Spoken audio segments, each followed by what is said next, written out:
Doctor Ajit Kumar है। अच्छा, आपने मैं जिला दिव्यांगजन सशक्तिकरण अधिकारी एटा हूँ और आज हम लोग यहाँ पे इकट्ठे हुए हैं। विशेष करके अपने एटा में जो मुख बधिर संगठन नितिन जी ने, हरिओम जी ने और भी इनके जो साथी लोग हैं उन्होंने चालू किया है और उन्हीं के तत्वाधान में ये एक आयोजन किया जा रहा है। Actually international day of sine language है ये, और इसके साथ में ही ये अपने अधिकारों की बात कर रहे हैं। किस प्रकार से लोग जिनकी हमारी भाषा थोड़ी सी अलग है, जिसको हम साइन लैंग्वेज कहते हैं, सांकेतिक भाषा कहते हैं, हम किस प्रकार से उस भाषा के माध्यम से अन्य लोगों से बात कर सकें। उनकी कई परेशानियां हैं, जैसे कि बहुत सारे विभागों में एक्सेसिबिलिटी नहीं है, एक कॉमन प्लेटफॉर्म होता है बात करने का, वो नहीं हो पाता है। तो इसको हम कैसे रिजॉल्व कर सकें। उनकी पढ़ाई के लिए एक विशेष विद्यालय होना चाहिए, मांग है। एक साइन इंटरप्रेटर होना चाहिए ऑलमोस्ट हर एक जगह जहाँ जहाँ पे भी पब्लिक स्पेयर्स को ये लोग जाते हैं। तो ऐसी कुछ मांगे हैं जिन पे हम लोग काम कर रहे हैं। और शिक्षा के क्षेत्र में देखा जाए तो वीएसए साहब से बात हुई, वीएसए साहब ने आश्वासन दिया है कि हमारे पास में हालांकि साइन इंटरप्रेटर जो हैं वो जिस तादाद में होने चाहिए नहीं है, क्योंकि सरकार के द्वारा उतनी भर्ती नहीं की जा पा रही है, लेकिन आने वाले समय में इस पर काम किया जा रहा है। जैसे दिल्ली गवर्नमेंट में देखें तो हर एक स्कूल में एक साइन लैंग्वेज का टीचर है। उसी प्रकार से हमारे उत्तर प्रदेश में भी ये बहुत जल्द किया जाएगा। अपने जनेसर में एक विशेष माध्यमिक विद्यालय भी खोला गया है, जहाँ पे मतलब इस प्रकार के जो हमारे दिव्यांगजन हैं उनकी पढ़ाई के लिए सारी सुविधाएं होंगी। वो आवासीय है ताकि परेशानी ना सर हो। उसमें भी होता है कि अब एटा के बाहर के हैं, एटा के आसपास के हैं, मगर वहाँ हर कोई नहीं पहुँच पाएगा।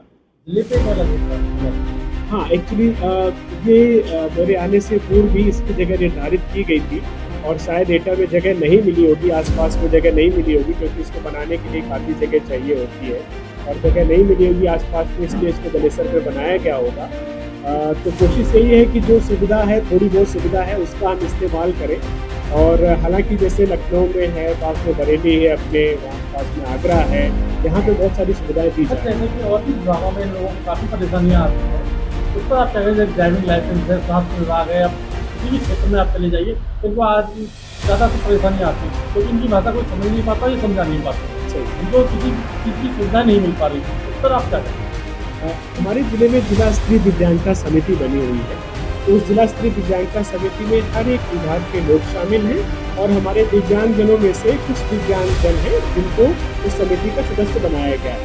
तो जो मुख बधिर संगठन यहाँ पे एटा में चलाया जा रहा है, उनके जो सभापतिगण हैं वो भी उसमें शामिल हैं। तो इन लोगों के द्वारा लगातार ये बातें हमारे सामने रखी जा रही हैं। तो जिस प्रकार से उन्होंने जो भी बातें अभी हमने कही, उन सब बातों को वहाँ पे उठाया है और जितने भी संबंधित विभाग के अधिकारीगण हैं उन्होंने कहा है कि हम आपकी हर एक संभव मदद करेंगे। जैसे कि अभी ड्राइविंग लाइसेंस की आपने बात की, आरटीओ साहब ने इनको आश्वासन दिया था कि हम इसको करवाएंगे। हो सकता है कि कुछ दिक्कतों के कारण नहीं हो पा रहा है और मैंने इनसे कहा है कि मैं इनके खुद साथ में जाकर के इस बात को देखूंगा कि क्या दिक्कत हो रही है। इसी साथ ही इनका ये भी कहना है कि हम विभागों में जाते तो हम भगा दिया जाता है। शायद मैं ये तो नहीं कहूँगा कि भगा दिया जाता है, हो सकता है कि उनकी बात को समझ नहीं पाते हैं लोग, तो इसलिए कहते हैं कि चलो बाद में आप आना। तो ये दिक्कत है क्योंकि विभागों में साइन लैंग्वेज का कोई इंटरप्रेटर नहीं होता है, तो उनको समझने में दिक्कत होती है। तो ये दिक्कत होगी, लेकिन विकास भवन में जैसे कि भी हेल्प डेस्क जो है वो स्थापित की गई है कि कोई भी दिक्कत हो तो वहाँ पे जाकर के लोग बात कर सकते हैं। तो ये समस्या है कि साइन लैंग्वेज का जो इंटरप्रेटर है वो होना चाहिए कुछ कम से कम बड़ी जगह, जैसे कि हमारे कलेक्ट्रेट हो गया या विकास भवन हो गए।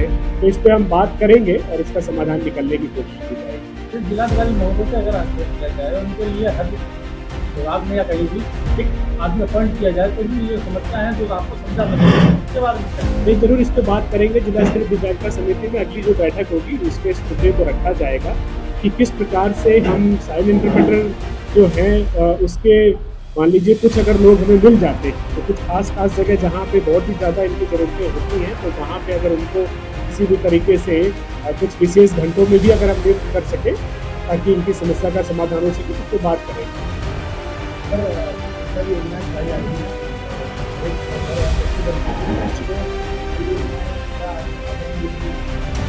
इनके लिए मतलब अलग से कोई योजना तो नहीं है, लेकिन जिस प्रकार से हमारी जो अन्य विभागीय योजनाएँ हैं, जैसे खास करके पेंशन योजना, वो सबके लिए है। तो मैंने इनसे भी सबसे पूछा कि कोई किसी को दिक्कत है, तो एक दिव्यांग ने बताया कि उन्होंने शायद अभी आवेदन नहीं कर पाया है, तो उनका आवेदन करवा दिया जाएगा। इसी प्रकार से कृत्रिम अंग उपकरण योजना है, तो खास करके इनको तो लोग बधिर जो हैं उनको दिक्कत होती है कि सुन नहीं सकते, बोल नहीं सकते, तो इनके लिए कोई विशेष उपकरण नहीं है। लेकिन अगर कोई छोटा बच्चा है जिसकी उम्र 5 साल तक है, वो सुन नहीं सकता, बोल नहीं सकता, उसके लिए कॉक्लियर इम्प्लांट सर्जरी कराई जाती है, जो कि बाहर कराएंगे तो 6 लाख की पड़ती है, लेकिन सरकार निःशुल्क करवाती है। तो अगर कोई ऐसा बच्चा या बच्ची है तो उसको उसके बारे में हमें बताया जाए, हम उसका निःशुल्क ऑपरेशन करवाएंगे। हाँ, मतलब सक्सेस रेशियो 5 साल तक ठीक ठाक रहता है। 7 साल तक भी लोग करते हैं, लेकिन सक्सेस रेशियो 80% हो जाता है। 5 साल तक सक्सेस रेशियो 95% टू 100% होता है। सर, जैसे कि सरकार विकास की बात करते हैं, तो इन लोगों के लिए विकास का क्या होता है? इन लोगों के लिए विकास का मतलब यही कि जो भी विभागीय योजनाएं चलाई जा रही हैं, इनसे ये लोग बचना, मतलब इसमें कोई छूट ना जाए। सारी विभागीय योजनाएं का अगर ये लोग पात्र हैं तो उनको दिया जाए। शिक्षा सबसे बड़ा एक विकास का मानक होता है, तो शिक्षा में इनको शामिल करने की कोशिश की जा रही है। इसीलिए जलेसर में समेकित विद्यालय बनाया गया है, और अलग अलग पास में ही हर एक जनपद में सभी संस्थानों को लाना तो थोड़ा सा मुश्किल हो जाता है। जैसे हमारे पास में बरेली में है, लखनऊ में है, तो यहाँ इनके लिए स्पेशल विद्यालय है, संकेत है। इसी प्रकार से डिग्री लेवल का, यूनिवर्सिटी लेवल का संस्थान है, जहाँ पे जा करके वो लोग शिक्षा हासिल कर सकते हैं। जब शिक्षा आ जाती है तो अपने आप से विकास के रास्ते खुलने लगते हैं। अपने समाज को भी इनके प्रति संवेदनशील होने की जरूरत है। जैसे आपने कहा कि इनकी भाषा समझने में दिक्कत होती है,